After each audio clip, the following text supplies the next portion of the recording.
आता बातमी येत आहे धाराशिव जिल्ह्यातून विकास आराखड्यानुसार श्री तुळजाभवानी मंदिराचं काम सुरू असून पुढच्या 2 वर्षांमध्ये या तीर्थक्षेत्राचा कायापालट होणार आहे।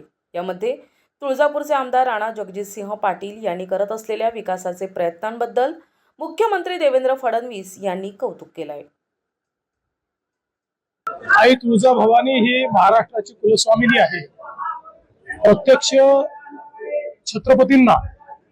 छत्रपती शिवरायांना आई तुळजाभवानींचा आशीर्वाद होता आणि त्यांनी हिंदवी स्वराज्याची स्थापना केली, रयतेचं राज्य आणलं।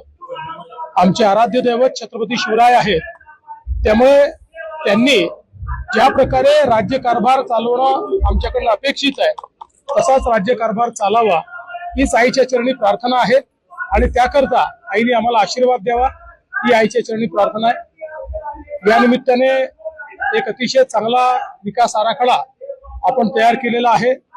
मंदिराचं काम देखील चालू झालेलं आहे।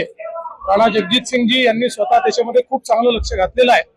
मला अपेक्षा आहे की पुढच्या 2 वर्षांमध्ये याचा पूर्णपणे कायापालट झालेला आपल्याला पाहायला मिळेल आणि अतिशय सुंदर अशा प्रकारचा सगळा परिसर आपल्याला पाहायला मिळेल। प्रतिनिधी आयुब शेख, NTV न्यूज मराठी, तुळजापूर, धाराशिव।